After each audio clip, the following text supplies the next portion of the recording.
ഒരു ഉത്തരേന്ത്യൻ സംസ്ഥാനത്ത് നിന്ന് കേരളത്തിലേക്ക് കുടിയേറിയ ദറക്സ പർവീൻ എന്ന പെൺകുട്ടി തന്റെ ജീവിതാനുഭവങ്ങൾ കൂട്ടുകാരിയായ സവിക്ക് എഴുതുന്ന കത്തിലൂടെ പങ്കുവെക്കുന്നതാണ് തൊഴിലിന്റെ രുചി ഭാഷയുടെയും എന്ന പാഠഭാഗത്തിന്റെ ഇതിവൃത്തം. കുടിയേറ്റം, അതിജീവനം, ഭാഷാ പഠനം, തൊഴിലിന്റെ മഹത്വം, സ്ത്രീ ശാക്തീകരണം എന്നിങ്ങനെ ആഴത്തിലുള്ള നിരവധി ആശയങ്ങൾ ഈ പാഠം ലളിതമായി വായനക്കാരിലേക്ക് എത്തിക്കുന്നു. ദറക്സ പർവീൻ തന്റെ പ്രിയപ്പെട്ട കൂട്ടുകാരിയായ സവിക്ക് എഴുതുന്ന കത്താണിത്.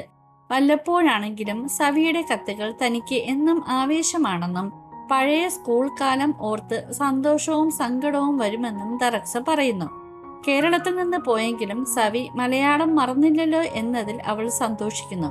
ഈ കത്തിൽ തന്റെ പുതിയ ജോലിവിശേഷങ്ങൾ പങ്കുവെക്കാൻ ദറക്സ ആഗ്രഹിക്കുന്നു. ഇപ്പോൾ കേരളത്തിലെത്തി പഠിക്കുന്ന കുട്ടികളുടെ മലയാളം ടീച്ചറാണ് താനെന്നും ഒരു ഹൈസ്കൂളിലും അടുത്തുള്ള മറ്റൊരു സ്കൂളിലുമായി മലയാളം പഠിപ്പിക്കുന്നുണ്ടെന്നും അവൾ പറയുന്നു. മലയാളം പഠിച്ചെടുത്ത തന്റെ പഴയ കഥ ഓർത്ത് അവൾക്ക് ചിരി വരുന്നുണ്ട്.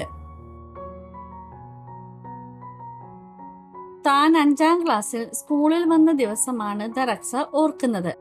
4ാം ക്ലാസ് വരെ കേരളത്തിന് പുറത്ത് പഠിച്ചതിനാൽ ചെറിയ ക്ലാസ് മുതലേ കേരളത്തിൽ പഠിച്ച കുട്ടികളെ പോലെ മലയാളം പഠിക്കാൻ അവൾക്ക് കഴിഞ്ഞിരുന്നില്ല.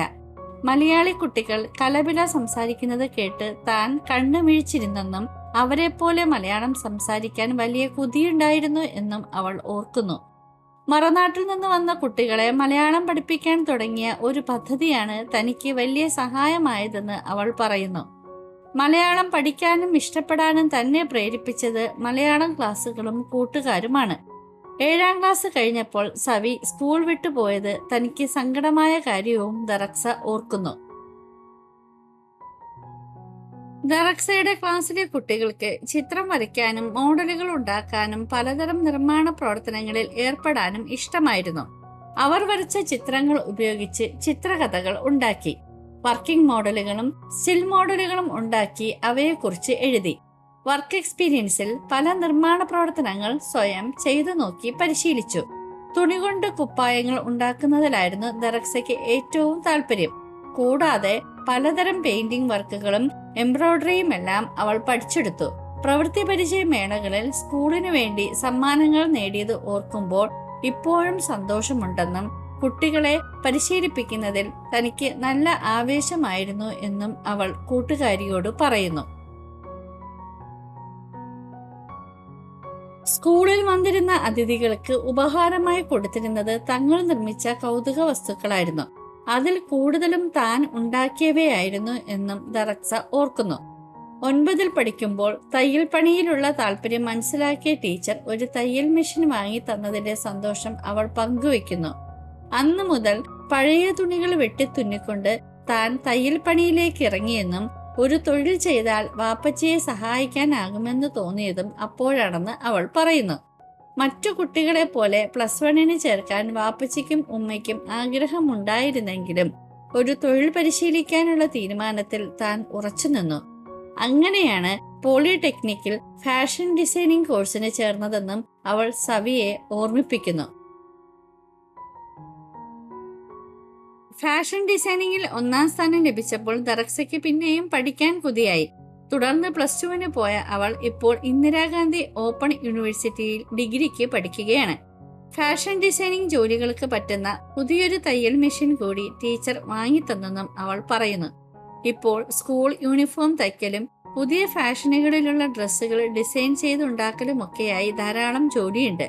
സമൂഹ മാധ്യമങ്ങളിലൂടെയാണ് ഇതൊക്കെ പരിചയപ്പെടുത്തുന്നതും പുതിയ ഓർഡറുകൾ എടുക്കുന്നതും. തനിക്കിപ്പോൾ ഏത് നാട്ടിൽ ചെന്നാലും ഈ ജോലി തുടരാൻ കഴിയുമെന്ന വിശ്വാസമുണ്ടെന്ന് അവൾ കൂട്ടുകാരിയോട് പറയുന്നു. കുടുംബത്തിനു വേണ്ടി ചിലത് ചെയ്യാനൊക്കുന്നു എന്ന സന്തോഷത്തിലാണ് താനിപ്പോൾ. അതിലൂടെ അത്യാവശ്യം വരുമാനവുമുണ്ട്.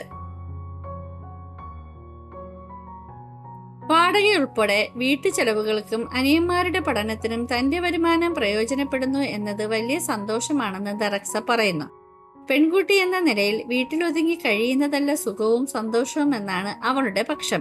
പെൺകുട്ടികൾക്കും സ്ത്രീകൾക്കും വലിയ പരിഗണനയും സ്വാതന്ത്ര്യവും ഇഷ്ടപ്പെട്ട തൊഴിൽ ചെയ്യാനും പഠിക്കാനുമുള്ള അവസരങ്ങളും ലഭിക്കുന്ന നാടാണ് കേരളം. പഠനത്തിനൊപ്പം ചില തൊഴിലുകൾ കൂടി ചെയ്യുന്നവരായി ഇവിടുത്തെ പെൺകുട്ടികൾ മാറുന്നത് നന്നായിരിക്കുമെന്ന് അവൾ അഭിപ്രായപ്പെടുന്നു. ഒരു നല്ല ഫാഷൻ ഡിസൈനറാകണം, സ്വന്തമായി ഒരു കട തുടങ്ങണം, പിന്നെയൊരു വീട് എന്നിവയാണ് ദറക്സയുടെ ആഗ്രഹങ്ങൾ. ഈ സ്വപ്നങ്ങൾ സഫലമാക്കാൻ തന്റെ ജോലി സഹായിക്കുമെന്നും അവൾ പ്രതീക്ഷിക്കുന്നു.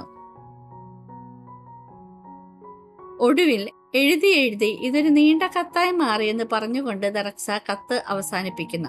സവിക്കും വീട്ടിലുള്ളവർക്കും സുഖമാണോ എന്നും ഇടയ്ക്കെല്ലാം എഴുതണമെന്നും ദറക്സ ആവശ്യപ്പെടുന്നു.